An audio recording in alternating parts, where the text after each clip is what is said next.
Fala galera, beleza? Mais um Babycast Sports, tudo sobre esportes pra você. Hoje eu tô com matchmaker, promotor de eventos, empresário de atletas. O cara é fera, o cara é grande. Stefano Sartori, beleza? Beleza, meu irmão. Tranquilo? Satisfação de ter recebido o seu convite. Obrigadão você por ter aceitado, ter vindo. Que show. Mas me fale, como que começou essa vontade de empresariar atleta, promotor de eventos, tudo? Cara, isso é bem interessante, essa história, porque eu meio caí de paraquedas, assim. Eu tinha uma pequena agência de site, e-commerce na época, acho que era lá em 2010, mais ou menos, 2011, e a gente trabalhava com diversos segmentos de pequenos negócios, pet shop, pequenas imobiliárias, arquitetura, profissionais liberais, academias. E aí, um belo dia, a gente teve a oportunidade de fazer um trabalho para o Shogun na época. Ele tinha que criar um layout novo para o site dele, um vídeo de highlight, assim, para patrocinadores e tal. E, cara, na época, assim, foi um... Pô, eu era muito fã de luta, assistia todas as lutas. Eu tinha um HD externo, que eu fazia download por torrent. Eu tinha todas as lutas do UFC 1 até o UFC 130, do Pride, do Strike Force, do WC. Então eu era meio fissurado em luta, assim. E aí sempre de noite, eu, meu irmão e o Bernardo, que hoje o Bernardo é meu sócio no Imortal, a gente se reunia e virava madrugada lá assistindo luta. Geralmente quinta, sexta, sábado, a gente tava lá vendo luta e tal, usando aquele HD. Então quando surgiu ali a oportunidade de trabalhar pro Shogun, foi, porra, que animal, né, cara? Vou poder trabalhar para um cara que é um grande ídolo da parada, né? Fizemos esse trabalho e um belo dia aparece lá no meu escritório o Ninja, que é o irmão mais velho do Shogun, pra quem não conhece, né? Pra galera mais nova, que também foi um grande lutador da época meio que da saída do Vale Tudo ali, chegou a lutar, acho que sem luva, e aí lutou no Pride, lutou no Japão, fez grandes lutas e tal, e também era um ídolo. E aí ele ia fazer a luta de despedida dele. E ele tava arranjando uma luta contra o Paulo Filho. Mas ele não tinha um empresário, alguém que pudesse auxiliar ele naquela época. E, cara, eu não era empresário, mas ele me convidou. E, cara, quando você recebe um convite de um cara desse, não é um convite, mano. É tipo, uma intimação, né? Uma convocação. Tipo, me ajuda na minha última luta. Eu ajudei, fizemos a luta. Infelizmente, o Ninja já não tinha mais uma condição saudável pra lutar. Acabou sendo derrotado. Mas toda aquela experiência que eu adquiri naquele momento foi um negócio divisor de águas na minha vida, assim. E eu falei, putz, cara, eu acho que é isso que eu quero fazer. Eu tinha outros planos pra minha vida, eu fazia faculdade de economia, eu tinha interesse de ser professor de economia na época, eu queria ser professor de economia e ter um restaurante japonês. Esse era o meu sonho na época, assim. E aí, quando eu emergi nesse negócio da luta, eu falei, cara, putz, acho que é isso que eu quero fazer e tal. E aí, cara, ter trabalhado com o Ninja me abriu algumas conexões. A principal delas foi com o Vinícius Vina, aqui de Curitiba. O Ninja, pra essa luta, fez o camp lá na Strikers House, lá com o Geloco, com o Vaslov. E o Vina tinha acabado foi 2012, tinha acabado de terminar o TUF. E o Marcos Vina tava lá, ele lutou contra o Galeto, que também é aqui de Curitiba, né? Eles se enfrentaram no TUF. E o Vina, fizeram uma grande luta e o Vina ganhou um bônus. E aí o Vina não conseguia receber esse dinheiro do UFC, porque tem um trâmite pra você conseguir receber e tal. Eles pagavam em cheque na época, um cheque americano. Então, na hora que você vai no banco receber, os caras falam, isso aqui não é brasileiro, precisamos de um monte de documento. E aí o Vina pintou lá no meu escritório. Você tava trabalhando com Ninja, certeza que você deve ter os contatos do UFC, né? Então, ajuda a gente aí a receber esse bônus e tal. E, cara, me virei nos 30, consegui achar um contato lá no UFC, num contrato de um outro atleta que eu tinha pego pra fazer uma tradução na época. E aí tinha lá um telefone. Cara, eu liguei lá, fazia anos que eu não falava inglês, liguei, e aí consegui resolver esse BO, e aí o Vina falou, cara, você resolveu, meu empresário não resolve e tal, então assim, não posso te pagar, porque eu tenho que pagar ele e tal, mas eu queria que daqui por diante você tocasse aí as minhas lutas. Aí, claro, aceitei, e aí você vê como as coisas vão acontecendo, né, de repente, em menos de 6 meses, eu me tornei de um cara que era só um fã, pra um cara que tinha um atleta no UFC. E aí eu, cara, acho que montei aquela velha história, né? Passou um cavalo selado na tua frente, às vezes o cara monta, às vezes o cara deixa passar. Eu montei, arrisquei, e as coisas foram acontecendo naturalmente até hoje. Que massa. E falando Ninja, pra mim, ele foi um dos melhores atletas do Pride. Era muito tesão de ver a luta do cara. Era muito tesão. E conseguir trabalhar com um cara desse nível é muito gratificante, né? Foi um grande ídolo e eu concordo com você. Eu acho que ele tinha uma agressividade e um estilo de luta que teria casado muito bem. Acho que até dentro do UFC ele teria vendido muito bem. Acho que foi até, de certa forma, um azar do destino ele não ter tido a oportunidade de ir pro UFC, porque eu acho que ele teria se dado muito bem lá. Sim. Você nunca treinou? Cara, eu treino jiu-jitsu, mas nunca me graduei, assim. Eu comecei a treinar jiu-jitsu em 2001, na Academia Arena. Eu sou bem amigo dos filhos do Gurgel, o Luciano e o Cristiano. Que massa. A gente estudou juntos, inclusive.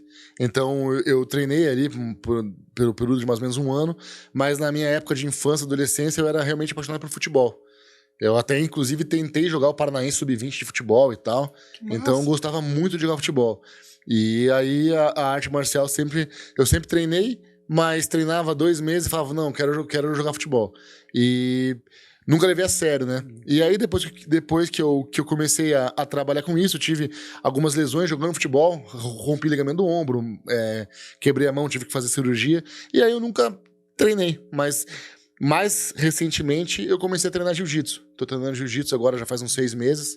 Tá na arena. Tô treinando agora na Gracie Barra, Curitiba, lá com o professor Pimpolho. Massa. E tá bem legal, cara. Tô gostando bastante. E às vezes me perguntam, né? Pô, por que eu não comecei antes, né? Sim. Eu treinei com o Ninja. Quando eu tava trabalhando com o Ninja, ele me puxou uns personal lá. Mas, não sei, cara. Às vezes a gente é exposto ao esporte várias vezes, mas precisa ser com aquela pessoa naquele momento. Cada um tem o seu momento, né, cara? E aí, todas as vezes que eu tentei, talvez não fosse o meu momento. Mas dessa vez foi e eu tô curtindo pra caramba. Falando do Ninja ali, eu fui num seminário do Vanderlei, Ninja e do Shogun. Isso há 8 anos atrás. E, pô, foi um seminário tesão lá, tudo. E eu fiz amizade com o Marcos Rua, com o irmão deles lá. E fiz uma amizade, depois continuei treinando, fui pra BMT e marcamos uma luta. Com um aluno do Shogun, do Marcos Rua, tudo. Fiz uma lutona lá com eles, ganhei. Mas fiz uma amizade muito grande com o Marcos Rua. Até hoje, se eu mando mensagem, a gente conversa, tudo. E eu vejo que a equipe deles é muito, muito unida. Todo mundo fala, pô, eles devem ser fechadão. Pô, e eles não, eles são muito, muito pra frente. São muito gente boa. Cara, o Marcos também, eu conheço ele, gente boa demais. E o Shogun também, né, cara? Às vezes a gente tem aquela impressão, o cara é uma estrela, o cara sobe no salto de alguma forma, mas, cara, o Shogunzão é um cara muito 10, velho. Eu acho que é um cara que... Um dos casos que o cara não mudou, assim. Sim. Claro, não conheço ele desde sempre, né? Conheci ele já como uma estrela, com 2 cinturões do Pride, do UFC e tal. Mas a galera que conhece, que cerca ele, são pessoas que estão com ele faz muito tempo, né? Alguns amigos desde antes da luta, né? E o cara é muito humilde, trata muito bem as pessoas. Não esqueço uma passagem que foi muito legal. Depois de alguns anos que eu tive esse trabalho com o Shogun, com o Ninja e tal, eu pude encontrar o Shogun em São Paulo. A gente foi pro UFC, eu fui com o Luan Chagas, que era um atleta nosso do UFC aqui de Curitiba, e a gente encontrou o Shogun lá. O Luan não ia lutar, tava tendo alguma palestra do UFC. Se eu não me engano, era quando... Talvez fosse quando a Usada foi entrar no UFC. Acho que era algo nesse sentido. E nós encontramos o Shogun. E o Shogun, pô, sentou com a gente, pagou um café pra mim e pro Luan, e passou ali um momento dando conselhos, conversando com o Luan e tal. Então você vê, né, cara, não foi um pedido, não foi nada, ele fez por espontânea vontade. Ele, pô, viu eu ali com um atleta jovem, falou, pô, vamos dar uma força ali pro Luan, alguns conselhos e tal. Eu acho que você receber uns conselhos de um cara como o Shogun é algo imensurável, né? Não tem preço, né, cara? Então, eu acho que são pessoas realmente muito do bem, cara. Eu gosto muito deles. Que massa. E você vê essa geração do Shogun, do Luan, mudou muito a luta daquela época pra agora? Cara, eu posso falar, porque eu sou um estudioso do MMA, da história, mas não vivi a época do Shogun, né? Não vivi a época do Shogun como um profissional ali do meio. Mas eu acho que mudou sim, acho que desde a intensidade, da forma como se treina, até como a forma como as carreiras são geridas, até como hoje virou um negócio, né? Eu acho que todos esses caras das antigas que desbravaram o esporte, né? Que criaram, desde a época do Vale Tudo lá, se a gente for falar da família Gracie e tal, até os comecinho do MMA ali, eu digo comecinho do MMA, o MMA é um esporte novo, né? Acho que o UFC, o MMA começou com o UFC. O UFC. O UFC, se eu não me engano, é ali por 93, 94 que eles começam a fazer os eventos. Então, nos primeiros 10 anos, assim, a gente pode falar que foi naquela primeira década, a primeira geração, né, cara? E o Shogun, Vanderlei, Ninja, esses caras são todos da primeira geração do MMA, né? Não do Vale Tudo, mas do MMA em si. Eu acho que naquela época eles não vislumbravam muito, tipo, vão ficar milionário, é uma carreira promissora. Eu acho que todos eles começaram a treinar por esporte, se apaixonaram pela parada, e eles iam muito pela honra, por defender a bandeira, por fazer a parada marcial, né? E hoje eu acho que a parada marcial ainda existe, mas eu acho que ganhou um contorno muito mais business, né, cara? Eu acho que essa é uma... Acho que essa é uma diferença grande, assim. Fora, e aí, se você for falar de nutrição, de preparação física e de métodos de treino, aí eu acho que evoluiu muito, assim. Eu acho que, apesar de ser novo, né? Não tem nem 30 anos ainda, mas eu acho que nesses últimos 20 anos, 25 anos aí, o negócio andou demais, cara. É que antes também a carreira era mais curta, né? Hoje a galera quer continuar lutando, quer mais dinheiro, quer mais a mídia, né? Então antes, pode ver, com 30, 35, a galera já tava tudo quebrada. E hoje eles tentam manter... Tem um lutador com 40 anos para mais lutando hoje. Se a gente pensar que pouco tempo atrás o Glover, com 42 ou 43, foi campeão do UFC. Quem imaginaria? E isso, né, cara, sem o suco, né?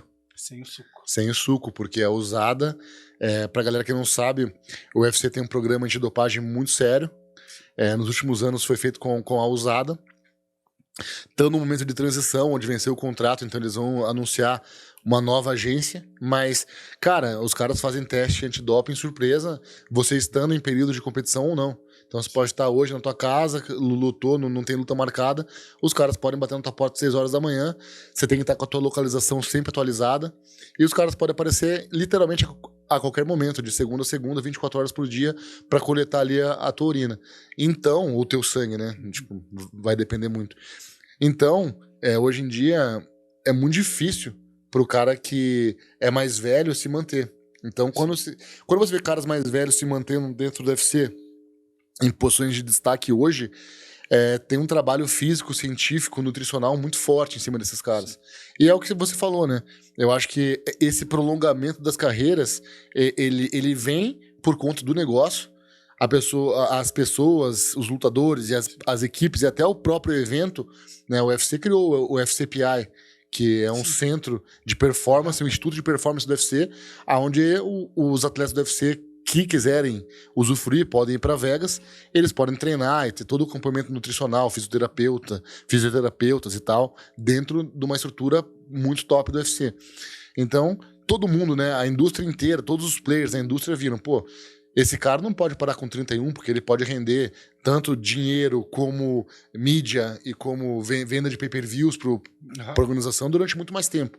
Então acho que foi um caminho natural dessa transformação da arte marcial em business. Porque realmente, antigamente muitos caras ali lutavam vale tudo 3, 4, 5 vezes, não lutavam mais, de tão sérias que eram as lesões, de tão duros que eram os treinamentos, né? E aí veio fazer 10 lutas no ano. Hoje não, geralmente faz 3 lutas, 4 lutas no máximo. É poucos que rendem um ano fazer mais do que 4 lutas. Se você analisar que lá nos primórdios era muito comum o GP. Sim. Né? GP são Grand Prix, pra galera que não conhece, onde os atletas, às vezes em 8 ou até 16 atletas, faziam todas as chaves no mesmo dia, né? Como se fosse um campeonato de jiu-jitsu, só que valendo porrada, né, cara?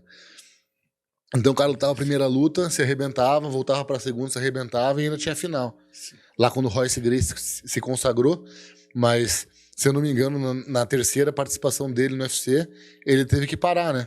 Ele venceu a luta, mas foi uma luta tão desgastante. E na época não tinha nem limite de tempo, nem nada, né, cara? Então, não tinha round, não tinha... As regras eram muito menores do que hoje, né? Valia muita coisa. Por exemplo, Não esqueço a cena do Royce Gracie segurando o Kimo Leopoldo pelos cabelos, né, cara? Pro cara não posturar, pro cara não bater. Então, realmente, aquilo lá vale tudo, né? Sim, um lutava com kimono, outro Sem sem kimono. camiseta. Outro... Lembra o cara que lutou só com uma luva de boxe? Uma mão sem a luva, eu acho que de alguma forma eles pensaram nas pegadas do grappling, caso o cara caísse, e a outra mão que devia ser a mão boa com a luva, né? Pra não quebrar. Então, cara. Era muito. Não tinha regra. Hoje em dia. E todo ano vai mudando as regras, né? Hoje em dia. Cara, na verdade, a gente tem as regras unificadas do MMA, e às vezes eles fazem uma atualização, mas. Eu acho que as últimas atualizações foram mais algumas coisas em termos de critério, Sim. de pontuação, da criação oficial de algumas novas categorias que o UFC não segue, mas que tem previsto lá nas comissões atléticas dos Estados Unidos, para que em algum momento possam ser criadas. Acho que o Brave tá usando. Brave tá usando. Tanto que eu acho que o Luan Miao acho que vai lutar cinturão 7-4, que acho que é o super leve. Então a gente tem alguns eventos que já estão usando alguns novos pesos, mas em termos de regra, de golpes, o que pode e o que não pode, eu acho que já tá bem sedimentado, assim. Eu acho que tinha que ter o UFC fazer o peso cruzador, 105 quilos. Precisa desse peso. Eu vejo que de 93 para 120 é uma margem muito grande. Eu também acho. Acho que seria uma atualização bem-vinda. Eu acho que ali seria nos 220 libras, provavelmente, que daria uns 102 quilos, mais ou menos. Seria uma boa atualização, mas eu acho que o medo, entre aspas, né, que eles têm, o receio que eles têm, acho que é a palavra correta, seria de esvaziar um pouco a categoria de 93 e também do pesado. Então todos os pesados que pesam ali abaixo de 110 iriam mudar para essa categoria, e muitos atletas do meio pesado que sofrem para bater o peso subiriam, né, para esse peso. Então eu acho que talvez seja um receio de uma dinâmica, de mudar a dinâmica ali. Mas eu não vejo muito segredo. Lembro quando a categoria feminina no UFC, quando surgiu, era 61 e 52. E aí ficou um tempo eles pensando se criava 5-7 ou não, com esse mesmo receio de tipo, vai acabar com as categorias que tem, porque vai todo mundo pra 5-7. E na realidade, criou-se a categoria 5-7, realmente alguns atletas desceram de peso, porém, as três categorias continuam existindo de forma satisfatória, né? Tanto a 61, a 5-7, a 5-2, dentro do UFC no peso feminino. E eu acho que seria a mesma coisa dentro do cruzador no masculino. E eu acho que existiria naturalmente uma acomodação de atletas. Por exemplo, eu me sinto muito pequeno para 93, então eu faço uma dieta animal para bater 8-4. De repente, se os maiores 93 subissem para o cruzador, alguns caras do 8-4 subiriam para 93, e aí alguns caras do 7-7 subiriam para 8-4. Eu acho que existiria uma acomodação natural da parada. Sim. E eu acho que seria uma atuação muito bem-vinda, seria um peso muito dinâmico para assistir, seria top demais. Eu espero que o pessoal lá do UFC um dia assista o Babycast e fale, pô, os caras inventaram um negócio lá no Brasil, lá em Campo Largo. Então eu vi, quando eu comecei a lutar, eu sentia, eu sofria para bater o 93 e o 120 eu tava muito longe. Então eu sofria nessa parte. Então eu sempre era peso casado ali, 100 quilos, 105 e tal. Mas daí comecei a engordar muito, fui pro 120 de vez.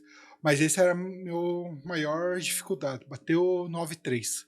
Pois eu acho que hoje, da maneira como é feita a indústria, né, e pelas pesagens serem um evento super importante, midiático, para as organizações maiores, né, que investem na parte de mídia, de pesagem e tal, é algo que vende muito, né, tanto notícia e tal. Então você vê que o evento deve ser, claro, o evento é no sábado.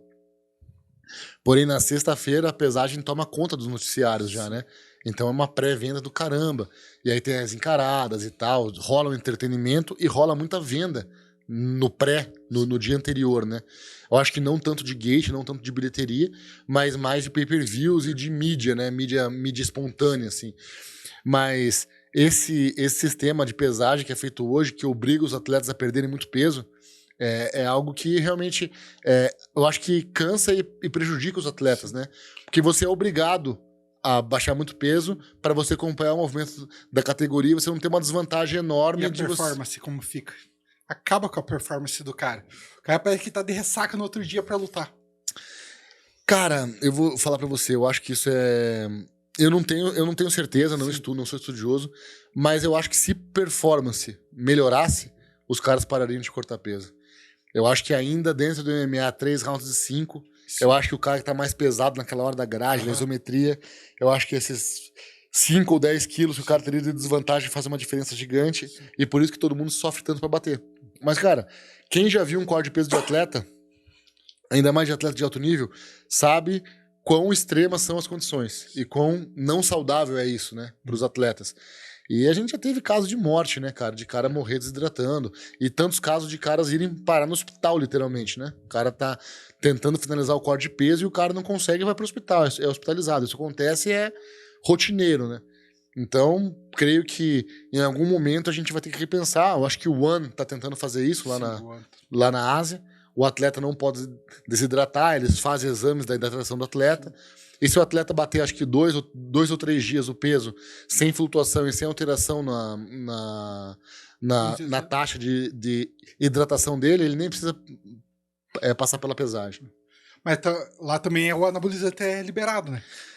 Liberado não, né? Mas não tem um controle tão rígido, né? De antidopagem e tal.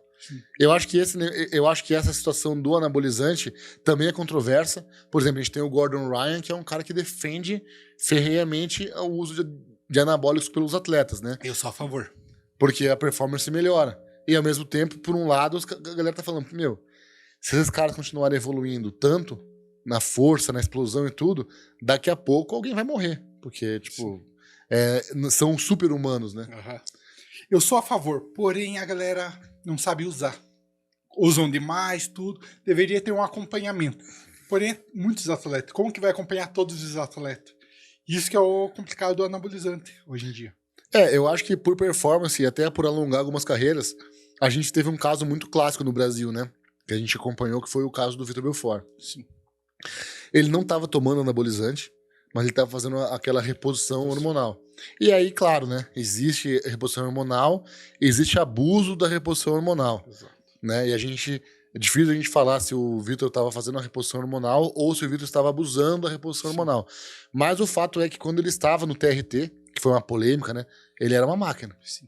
E quando tiraram ele do TRT, ele definhou, né, cara? Sim. Porque o corpo dele já não produzia a testosterona em níveis ideais até para um ser humano normal, imagine para um atleta de alto nível.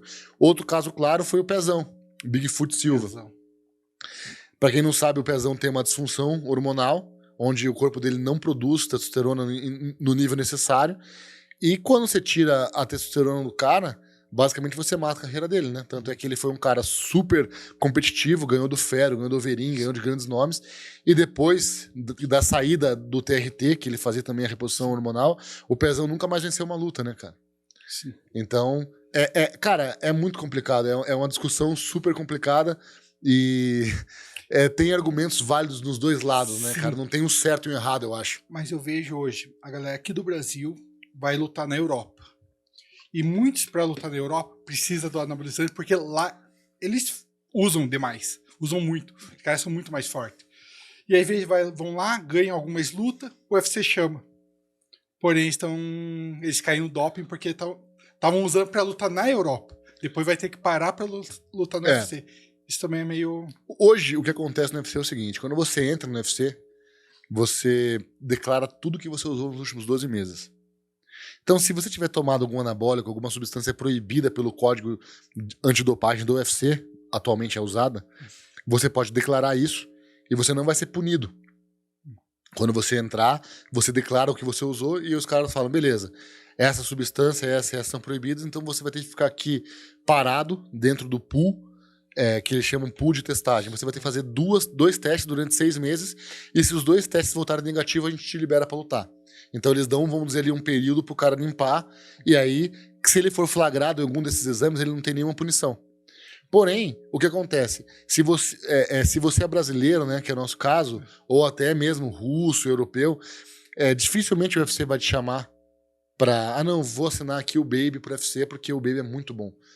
É difícil. Geralmente, os caras vão falar, putz, vou assinar o Baby aqui porque caiu uma luta, e faltando 30 dias, faltando 20 dias, o Baby vai ter uma oportunidade de entrar pra tapar um buraco. E aí você acaba se prejudicando nessa situação. O que aconteceu com o Bruno Blindado? Cara, o caso do Bruno Blindado, eu não tenho certeza do que houve. Eu lembro que, na época, eu vi diversos comentários de ele alegando que ele não tinha feito uso de nada. E, cara, eu tive casos de 2 atletas que caíram no antidoping por contaminação cruzada. Então eu não posso dizer assim, não, o Bruno estava usando ou não, porque eu não tenho certeza. Mas existe sim contaminação cruzada. Você vai no laboratório, pede para fazer um suplemento manipulado, e aí o processo de higienização da produção do medicamento, às vezes vem algo contaminado. Entendi. Aconteceu 2 vezes com atletas meus, e nas 2 vezes a gente conseguiu provar a inocência deles. A gente conseguiu identificar qual que era o suplemento, mandamos esse suplemento para testagem. Testagem essa escolhida pelo próprio UFC, pela própria USADA. Enviamos para o laboratório, eles fizeram o teste, a gente conseguiu comprovar ali qual que era o problema, aonde estava o problema. Eles acabaram tendo a suspensão bem reduzida, né? Mas, de qualquer forma, é algo que marca o atleta, né, cara? E em relação ao blindado, ele vinha lutando na Rússia, né? Sim. Onde muitos atletas realmente usam anabolizantes, usam drogas, né, cara? Para aumento de performance. O Bruno fez uma ótima carreira lá no UFC, na Rússia, e quando ele entra no UFC, o Bruno é um cara que entra no UFC vamos dizer, pela porta principal, aonde não foi para tapar um buraco, aonde ele foi chamado como contratado por ser campeão do M1, por ter ganho do Shelemenko lá, uma grande luta, e ele teve essa oportunidade de fazer a declaração sem nenhum tipo de malefício para ele. Então, eu acredito que se ele tivesse usando algo intencionalmente, ele teria declarado, cara. Não posso atestar isso com certeza, mas conheço o blindado, conheço o empresário do blindado, acho que são pessoas profissionais e bem esclarecidas que teriam feito a declaração correta. Então, eu acho que provavelmente o Bruno tenha sido vítima de uma contaminação cruzada. Porque ali. Até ele continuou no UFC. Então... Mas tomou 2 anos, né? Ele tomou 2 anos. Pensei que era 1 ano. Ele tomou 2 anos na época, e foram 2 anos onde ele estava no auge, né? Sim. Tipo, eu acho que o blindado ainda está lutando muito bem.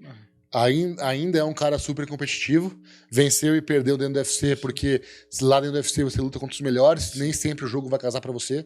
Pô, ele enfrentou o Poatan, fez 3 rounds, ele saiu na porrada com o Poatan. Então, assim, eu sou um cara que tira o chapéu pro blindado. Mas eu ainda acho que se não tivesse acontecido a questão do doping e ele tivesse chegado naquele hype que ele veio, eu acho que ele teria feito ainda mais barulho, assim, dentro do UFC. Estaria ali nos top 3, top 5. Cara, é difícil cravar pelo nível dos caras, mas eu acho que ele tinha naquela época uma parada diferente, assim, que ele ainda tem. Eu vi, ele lutou no Imortal contra o Flávio Magon e contra o Varejão. 2 caras super duros que já lutaram fora, inclusive, e tal. E especialmente na luta contra o Magon, o blindado mostrou muita raça. O Magon machucou ele num soco na linha de cintura, quase nocauteou ali o blindado, e o blindado mostrou muita garra para recuperar e ganhar uma luta mesmo com a costela quebrada. Então, assim, ele é um cara diferenciado nesse aspecto, a mão muito pesada e uma vontade, uma determinação que ele não para, cara. Então, quantas vezes a gente já viu o blindado numa luta que ele não tá dando bom e de repente dá bom porque o cara cansa de tanto procurar uma forma de nocautear, de parar o blindado, e às vezes não consegue, cara. E eu vejo que falta poucos hoje lutador, principalmente aqui do Brasil, que tem essa raça que o Bruno tem. É poucos que hoje eu olho no UFC, pô, tá perdendo e ainda tá indo pra cima. Muitos estão apanhando ali e tal, fica de boa, não busca a luta. Isso é muito importante hoje na luta, ter sangue no olho e ir pra cima, não importa a condição que você esteja apanhando. Cara, com certeza, né? Pensando como lutador, você não pode desistir nunca. É que nem qualquer esporte, né? Você tá perdendo um jogo de tênis, mas você pode virar. Você tá perdendo. E no MMA, como, sei lá, às vezes no futebol, o time tá perdendo de 6-0. Cara, não tem como virar mais. Então o cara desanima porque não tem mais o que fazer. Ele tá lutando só para evitar um vexame ainda maior. Mas no MMA, como tudo pode acontecer num piscar de olhos, e existe o nocaute, né? Existe a paralisação antes. Porque imagina, no futebol, não. Pode estar 10-0. Se fizer um gol de bicicleta, acabou o jogo, você ganhou. Como seria no MMA, a finalização ou nocaute. Então, cara, enquanto tiver 10 segundos, cara, tudo pode mudar. Cara, eu não lembro qual foi a luta do Derrick Lewis, que ele tava apanhando a luta inteira, e acho que foi contra o Volkov, aquele russo de 2 metros de altura. Tô ligado. Ele apanhou a luta inteira, faltando 5 segundos, ele encaixou o golpe, cara, e derrubou o cara. Anderson Silva e Chael Sonnen. Apanhou o round, a primeira luta deles. Apanhou. 4 rounds e meio de surra, e aí faltando 2 minutos e meio, o Chael Sonnen dá um mole e ele pega no triângulo, né? Então, não pode desistir. E por isso que o esporte é lindo. O MMA é foda por isso. E, no caso, né, que a gente tava falando do cara ter raça, além desse negócio aqui no MMA, enquanto não acabou, tem a questão de, especialmente se você tá lutando num evento que valoriza o show, né, cara? E quase todos valorizam. Então, você entregar uma grande luta, uma grande performance, mesmo perdendo, é muito importante pra tua continuidade na parada. Contender, né? Hoje, teve casos que o cara perdeu e foi contratado pelo show que ele deu na luta. Ó, um caso de um cara que foi contratado após ele perder, ele volta pro Brasil, faz uma luta e é contratado, é o John Allen, que você conhece aqui de Curitiba. Sim. O John Allen foi pro Contender, fez uma boa apresentação, quase nocauteou seu adversário, que era o Mamute na época. Sim. Mamute acabou no segundo round finalizando o John Allen, e mesmo assim o John Allen saiu com uma moral alta. Por quê? Porque entregou uma grande luta.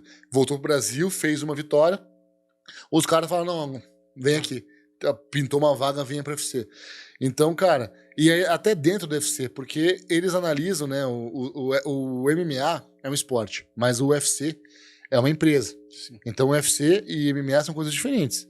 Mesmo quando você está dentro do UFC, você tem os dois lados. O lado de você ser um atleta de MMA e o outro lado que você é contratado do UFC. Sim. E você proporcionar boas lutas, perdendo ou ganhando, é importante porque, pô, naturalmente o fã vai querer assistir quem? O cara que dá mais performance. Então, se você dá mais performance, a tua chance de ter uma continuidade maior e ter melhores renovações, ter melhores oportunidades e fazer parte dos melhores cards é maior. Então, cara, mesmo perdendo, pô, não consigo vencer esse cara aqui, tá difícil, mas, cara, então faça o teu melhor e vai até o fim fazendo uma luta empolgante para que os caras falem, o cara perdeu, mas caiu de pé, velho. E hoje, qual que é os seus principais atletas que você gerencia? Cara, hoje, os principais atletas, né, hoje eu tenho uma agência chamada Win. Eu e o Lucas Lúticos lá de São Paulo, nós somos sócios. Então nós temos diversos atletas no UFC. Nós temos o Whindersson Nunes, né, que luta, a gente faz, né, eu digo, a empresa, o Lucas que toca mais diretamente, mas o Lucas faz as negociações do Whindersson Nunes. Uhum. Então ele é um grande atleta. Dos meus atletas, hoje eu tenho dentro do UFC Melissa Gatto, Diniz, Karine Killer, e eu tenho também a Jennifer Maia, que é uma grande campeã, né. Jennifer Maia vai se aposentar? A Jennifer Maia não teve o contrato dela renovado no UFC. Uhum. Como a gente falou, né, o UFC é uma empresa, né? Sim. E a empresa tem decisões que nem sempre levam em conta o aspecto esportivo da parada. Porque esportivamente a Jennifer estava super bem e merecia uma renovação, sim, mas dentro de alguns critérios do UFC não estava sendo satisfatório. A gente ainda não tem essa resposta. A gente está aí... Na verdade, o que a gente conversou, vamos esperar a poeira baixar, Bellator e PFL se fundindo, né, fazendo uma fusão, muita coisa vai mudar nos próximos meses, e aí a Jennifer tá curtindo, no momento, uma merecidas férias, né? Sim, ela merece. Porque ela tava desde lá do Invicta, quando ela fez 3 lutas de cinturão, aí foi pro UFC e fez 12 lutas no UFC, então vamos dizer, as últimas 15 lutas, os últimos 5, 6 anos da Jennifer, mais, os últimos 7 anos da Jennifer foram de altíssimo nível, sem pausa. Ela treinou sem parar. E agora tá podendo desfrutar um pouco desse momento dela, de curtir um pouco a vida, né? Eu até, antes dela fazer a última luta, a única atleta que hoje eu assisto no UFC, não perco é a luta dela. Porque também já treinei com eles, tudo, e peguei um carinho. Então eu sempre assisto. Mas surgiu antes da luta dela que ela ia se aposentar. Daí eu falei, não sei, eu já treinei com eles, mas eu não sei essa informação. Ela não quer ser mãe, não sei o que e tal. Eu falei, não sei essa informação, não sei, vamos ver depois da luta, vai surgir alguma coisa. Então surgiu antes, pra mim e tal. Mas eu falei, eu acho que é tudo boato, né? Mas vamos ver o que ela merece mais férias, ela, eu vejo que todo dia na academia, lá ajudando os atletas. Às vezes ela não ia lutar, mas estava ajudando. Ela é um ser humano muito diferenciado nesse aspecto. Ela é um exemplo de o que é um atleta de artes marciais, né? Uma artista marcial. Pelo respeito que ela demonstra dentro do tatame, pela postura dela com os atletas mais jovens. Sim.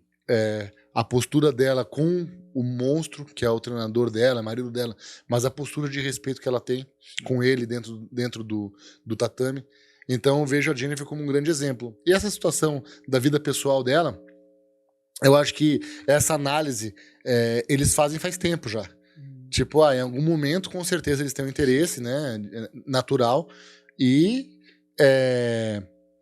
talvez essa pausa seja um momento ideal, ou talvez não seja. Eu acho que é uma questão que eles estão avaliando lá dentro do relacionamento deles. Eu não posso dar nenhuma informação porque eu também não tenho. Aham. É algo muito livre entre eles ali, né? E como eu disse pra ela, o que ela decidir fazer, eu vou apoiá-la. Certeza. Eu até já chamei eles antes dela lutar, mas tinha luta, não deu. Mas logo espera eles ter aqui o Monstro, a Jennifer. Já trouxe uns atletas deles aqui, o Alisson e o... Quem eu trouxe? Foi o Michael ou foi o Léo? Foi o Léo. O Léo também é um sarro, mano. Gente boa, né? Figurão. Meu Deus. Figurão. Só resenha aqui, só risada. O podcast inteiro dando risada. Aquela galera é muito do bem, cara. E com certeza, se o Monstro e a Jennifer vier aqui, vai ser um papo de alto nível, Sim. Porque tem muito pra falar ali. Os dois são fera demais. E são muito unidos, o povo ali. São. Muito unido. É uma família, cara. Fiquei 2 meses ali, eu vi que a galera é muito unida. Todo dia tem uma reuniãozinha lá, antes do treino, e eu vejo que o respeito lá é muito grande. E é poucas academias que eu vejo. A galera chega a hora que quiser treinar tudo, e lá não. É hierarquia ali, todo mundo respeita o mestre, então é muito massa. E também, vamos falar, né? Fora não respeitar, né? Que o bicho, Sim. o monstro é um monstro, né, cara? Aham. E ele impõe respeito, ele sabe se impor, é um ótimo líder. E eu acho que ele faz um trabalho. Tem muitas equipes, né? Tem formas diferentes de se trabalhar. Tem equipes que vão pegar atletas que já estão prontos e só vão lapidar esses atletas para um grande evento, fazer um camp e tal. E tem equipes que desenvolvem atletas, né? E o monstro é um cara que ele gosta da parte de desenvolver atletas jovens. Então, quando o cara tá trabalhando com jovens, com atletas que são mais iniciantes, muitos começam lá no amador, né? Muitos estão lá desde o amador. Então, eu acho que tem uma filosofia diferente de trabalho e é por isso que eles são tanto uma família. Porque os caras chegam lá, meninos que não sabem ainda lutar, talvez tenham uma base de MMA, de Muay Thai ou de Jiu-Jitsu, mas não sabem lutar MMA. E aí o monstro passa muito conhecimento para esses caras. E aí existe lá naquela equipe, dentro do monstro, da Shootbox Monstro, a parada da arte marcial que a gente estava falando. Sim. Que em alguns lugares já se perdeu um pouco, mas lá existe. Lá existe. Eu vejo no comercial, em tudo, existe o respeito da arte marcial lá, e nas outras não existe. Lá existe, e eu vejo que, claro, o monstro é o principal responsável pela forma como ele lidera os atletas, porém, ter dentro do tatame um atleta de altíssimo nível mundial que seja um exemplo vivo de um atleta que tem disciplina, tem respeito, tem todas as características de um grande atleta marcial, acho que isso ajuda muito. Então, é a filosofia do monstro, mas esse tempero da Jennifer ajuda muito ele. Sim. E a Jennifer foi campeã no teu evento, Imortal. Como que tá sendo? Cara, a gente fez a primeira temporada do Imortal BJJ. O Imortal tem uma história muito legal dentro do MMA. Dentro do nosso cage, vários campeões, vários atletas que estão no UFC hoje deslancharam ou tiveram participações importantes nas suas carreiras dentro do Imortal. E nos últimos 2 eventos pós-pandemia, no Imortal 11 e 12, a gente fez um evento mais ou menos meio a meio entre Jiu-Jitsu e MMA. E, cara, foi uma experiência muito gratificante, assim, ter aberto ainda mais espaço. A gente já faz Jiu-Jitsu dentro do Imortal desde 2017. Então, já era uma história, né, de Jiu-Jitsu. Mas a gente, no último evento, que foi em março, o Imortal 12, a gente resolveu fazer algo só pro Jiu-Jitsu. E aí a gente veio com o Imortal BJJ Pro. E a nossa primeira temporada teve encerramento no domingo. E a Jennifer Maia fez luta principal, né? Do evento e se sagrou campeã dentro do Imortal BJJ.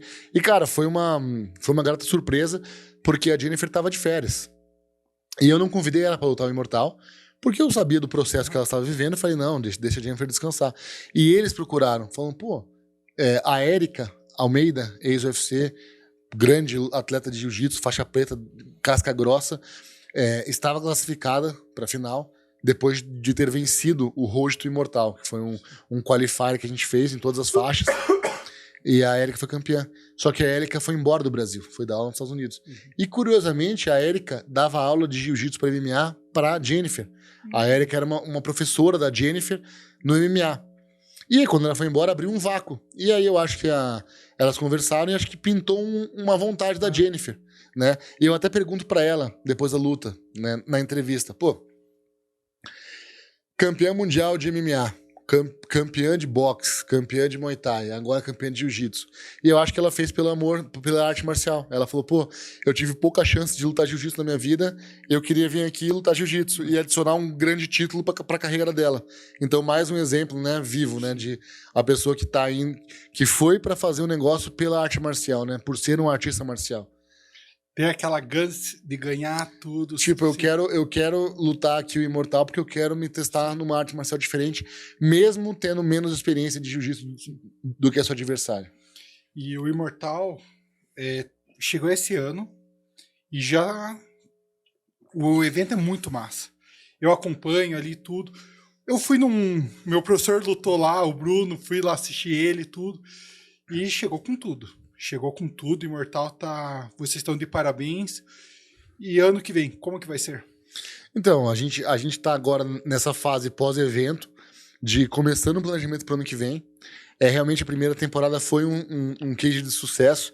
Eu acho que a gente conseguiu mostrar um pouco da nossa identidade do Imortal pro público do Jiu-Jitsu. Tanto eu como o Bernardo, que é o meu sócio no Imortal, estamos treinando Jiu-Jitsu e a gente fez um negócio muito por amor, assim, tipo, cara, se a gente fizer parecido do que a gente fez no MMA, a gente vai ajudar muito o Jiu-Jitsu aqui do Paraná, aqui de Curitiba. Porque a gente ajudou muita gente, a gente revelou muitas pessoas, e a gente manteve o cenário aqui vivo, pensando nacionalmente. O pessoal nacionalmente respeitava o MMA paranaense porque o Imortal tava fazendo um puta de um trabalho. Especialmente quando a gente tava com mais fôlego ali em 2015, 16, 17. A gente fez um trabalho foda no MMA aqui em Curitiba. E a gente sabe que se a gente fizer a mesma coisa pelo jiu-jitsu, vai aparecer, cara, muitos campeões, porque tem gente boa aqui em Curitiba. Tem. O problema é que é difícil a gente competir toda hora fora. Pô, São Paulo tem campeonato grande toda semana. Tem federações, não só a CBJJ, mas tem outras federações muito fortes lá em São Paulo, e muitas equipes, muitos atletas. Então, eles estão num ecossistema mais dinâmico hoje do que a gente. Então, a gente espera trazer o dinamismo, mais dinamismo, mais oportunidade, mais visibilidade para a galera do jiu-jitsu e somar esforço, né, com as federações e tal, porque eu acho que dentro do jiu-jitsu não existe monopólio do jiu-jitsu, né, não existe dono do jiu-jitsu. Então, a gente tem as federações fazendo o trabalho de campeonatos regulares, normais, que eu acho que são super importantes, mas também existe espaço para trazer uma dinâmica mais como a gente trouxe para o MMA, mais mídia, mais premiações, mais incentivo, mais oportunidade para esses caras se prepararem. Eu acho que tem muita gente que olhou o Imortal de fora, ficou um pouco, será que esses caras vão fazer um negócio massa mesmo? Sim. E aí viu o negócio surgir e falou, pô, pro ano que vem, se esses caras voltarem, eu vou me preparar para lutar nesse evento. Exato, vocês fizeram um trabalho muito legal, as premiações foram muito boas, porque eu vejo que lutar campeonato não tem mídia, muitas vezes. O atleta mesmo tem que fazer a mídia dele. E ali vocês fazem a mídia. Vocês postam tudo. Então a galera se empolga para lutar. Isso é muito importante. No campeonato aberto, vamos dizer lá, 6 áreas de luta, 4 áreas de luta, dentro do ginásio, onde tem 500 atletas competindo, rolando diversas lutas simultâneas ao mesmo tempo. Cara, não tem um foco naquela luta específica. É um campeonato geral, eu acho super importante, eu acho que é um modelo que funciona, porque como é que a gente vai botar 1000 atletas para lutar dentro de um cage, por exemplo? Não dá, é impossível. Então é um modelo que funciona, porém dá para mesclar. Fazer uma etapa aberta e depois fazer uma etapa para os campeões se enfrentarem e tal, fazer lutas casadas, acho que tem como a gente trazer mais visibilidade, mas mantendo também esses campeonatos abertos que são super importantes para o atleta. Lembrando que, independente de qualquer coisa, os campeonatos mais importantes do jiu-jitsu são os abertos, é o mundial. Sim. Exato. Você pode ter o dinheiro que for, fazer no Pro Grappling, o BJJ Stars e tal. O BJJ Stars nunca vai ser mais importante do que o mundial da IBJJF. O Ed Bravo Invitational do Fight Pass nunca vai superar o Mundial da IBJJF. O Who's Number One nunca vai superar a importância pro currículo do atleta, a importância daquele título nunca vai ser maior do que o Campeonato Mundial. Então acho que é uma soma. Acho que a gente entra com o Imortal para somar e a gente vai ser um modelo híbrido. A gente vai ter os campeonatos abertos e a gente vai ter também os campeonatos fechados, as lutas casadas, os invitational. A gente tem bastante plano, mas um dos nossos planos maiores é criar formas de auxiliar atletas e equipes a trazerem mais medalhas de campeonatos oficiais para Curitiba. Legal. Eu sinto que esse é algo que falta. Claro, tem medalhistas, tem muita gente boa em Curitiba. Não tô falando que não tem, que a gente vai inventar. Já existe gente boa. Mas ajudar a trazer, a dar oportunidade para mais gente. E aí, depois que esses caras voltarem como campeões, a gente dá mais mídia para eles. Show. E aí criar esse cenário, né? Show. E você também é o matchmaker, organiza o Spartacus, né? O Spartacus, eu sou matchmaker desde lá do Talent, 2014, né? Então, fui matchmaker do Talent, a gente ganhou o prêmio Oswaldo Paquetá no Brasil. Aí fui o promotor e matchmaker do Imortal, onde a gente ganhou diversos prêmios aí pela qualidade dos nossos cards. Sou o matchmaker do Imortal Jiu-Jitsu e também fui matchmaker de 40 edições do Spartacus, né? A gente fez eventos semanais em São Paulo, fizemos um evento dentro da Arnold Festival desse ano. Então foi um trabalho, 2023 foi um ano de muito trabalho, cara. Trabalhei muito em 2023. Show. E Spartacus vai continuar? Como que vai funcionar o Spartacus? Pois ainda é um mistério, né? O Spartacus surgiu como um aplicativo para atletas de MMA e como todo projeto, né? Ele vai se moldando através do tempo, né? E eu acho que a direção do Spartacus ainda não conseguiu encontrar qual que é a identidade que eles desejam para o projeto. Eu acho que no momento eles estão focando mais no mercado internacional, o que faz sentido, porque eles não são brasileiros, né? Eles começaram um processo no Brasil por validação e pela oportunidade que tem aqui. Tantos atletas muito bons aqui no Brasil. São russos?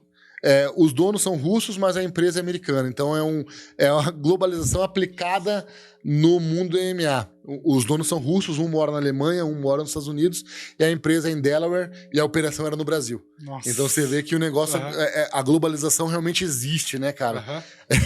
No mundo dos negócios. E, cara, mas foi uma grande oportunidade. Eu pude, além de ser promotor, além de ser matchmaker, que eram coisas que eu já fazia, eu pude ser entrevistador de cage, que eu nunca tinha feito e acho que me dei bem nessa função. Eu pude ser host de podcast, que foi também um negócio super legal, uma experiência super legal. Pude trabalhar dentro de uma empresa com um monte de gente, mais de 20 funcionários, tinha indiano, russo, americano, brasileiro. Então, pude trabalhar num ambiente multicultural. Então, acho que foi algo que só me engrandeceu. Eu só tenho coisas boas a falar do Spartacus, da oportunidade que eles me deram. Porém, com um sentimento um pouco de tristeza, porque depois que você participa de um projeto desse, você vê que a direção que está tomando não é a correta, e por mais que você tenha um conhecimento, muitas vezes você não vai ser ouvido dentro de uma empresa. Essa foi a grande dificuldade para mim, porque dentro do Imortal, dentro dos meus projetos anteriores, a minha voz sempre foi muito forte dentro da parada. Seja na Win, com eu e o Lucas, a gente é sócio 50-50, então a minha voz sempre foi muito forte. No Imortal, a mesma coisa. E no Talent, quando eu era só o matchmaker, mas também o dono do Talent, que é o André Ferrara, inclusive um cara super importante na minha vida, me dava muita voz, e eu senti que dentro do Spartacus, muitas vezes eu fui apenas uma voz ali secundária. E eu acho que se tivesse tido mais peso dentro das minhas ideias, eu acho que o projeto estaria rolando de forma diferente, mas, cara, é o mundo dos negócios, a gente tem que saber estar dos dois lados da moeda. Sempre fui um personagem estratégico, dessa vez eu fui um personagem mais tático, e tá tudo bem, cara, foi uma experiência do caramba, e eu espero que eles voltem com os eventos, que eu acho que é o que diferenciou o Spartacus, né? Toda semana, num estúdio, fazendo lutas excelentes. Botamos 3 caras no Contender em menos de um ano, foi o André Mascote, estreou no Spartacus, fez 6 lutas, fez 4 lutas no Spartacus, depois foi pro LFA, fez 2 lutas, e só foi pro LFA porque o Spartacus meio que deu uma parada. Foi pro Contender, assinou um contrato, Jonathan Diniz, aqui de Curitiba, você conhece bem? Sim. Estreou no Spartacus, fez 5 lutas, 2 no Spartacus, 2 no Imortal e 1 no Metanoia, que também é um evento aqui de Curitiba. Foi pro Contender, assinou com o UFC. E o Jean Silva, de Floripa, Sim. também foi pro Spartacus, estava 2 anos parado, ninguém mais lembrava quem era Jean Silva. Chegou no Spartacus, 2 grandes performances, tivemos a sapiência de colocar esse atleta dentro do card principal, dentro da luta principal 2 vezes, que é um cara que tem muito para mostrar, venceu as 2, foi pro Contender, foi pro UFC. Então a gente fez 3 atletas pro Contender, 3 vitórias e 3 atletas assinados. Acho que foi o evento principal nesse sentido no Brasil, depois do LFA, obviamente. Mas acho que fizemos um grande trabalho e tinha muito mais para acontecer. Mas estamos aí, né? Para os próximos desafios. Próximos episódios. Com certeza. Isso. Mas brigadão por ter vindo. Foi uma conversa mais... Se ficasse aqui 2 horas, nós ia conversar, ter muito papo. Você me convida para parte 2 no ano que vem, tá de boa. Isso aí. Obrigadão mesmo. Fala as últimas palavras aí para a câmera, pros atletas. Bom, galera, é isso aí. Foi um prazer participar aqui do BabyCast. Cara, podcast de alto nível. Acho que a gente pôde expor aqui diversos conteúdos das artes marciais de forma super profissional. E de um conteúdo muito rico. Então você está de parabéns pelo teu podcast. Eu acho que colocar a arte marcial, os esportes em geral, com conteúdo rico para a galera poder aprender e saber mais, eu acho que é super importante. Você está fazendo um grande trabalho. Obrigadão. Não só pelo MMA, mas pelos esportes e fazendo algo aqui em Campo Largo. Eu acho que isso é muito legal também. Você está fazendo em Campo Largo, está trazendo a galera para Campo Largo, está levando o nome de Campo Largo dentro do podcast. Então, cara, tá de parabéns. Me senti muito bem aqui. Voltarei assim que for convidado, com certeza. E, galera, você que é atleta, você que está querendo participar do MMA ou das artes marciais de forma profissional, tem que ficar ligado a algumas coisas que a gente falou aqui, como parte antidopagem, então a parte de não desistir das lutas, entregar boas performances, entender que o UFC é uma empresa, o MMA é um esporte, que se você quer lutar no UFC, você tem que entender os macetes e como que os grandes caras que fazem sucesso dentro do UFC fazem as suas carreiras. Enfim, preste atenção no episódio, que eu acho que tem muita coisa boa pra vocês, que se vocês prestarem atenção nas entrelinhas ali, vocês vão conseguir pegar algum desses conteúdos e levar pra vida de vocês. Tamo junto. Obrigadão. Valeu, irmão. Valeu. Galera, quem ficou até aqui, curta, comenta, ative o sininho. Valeu. Hey! Ossa.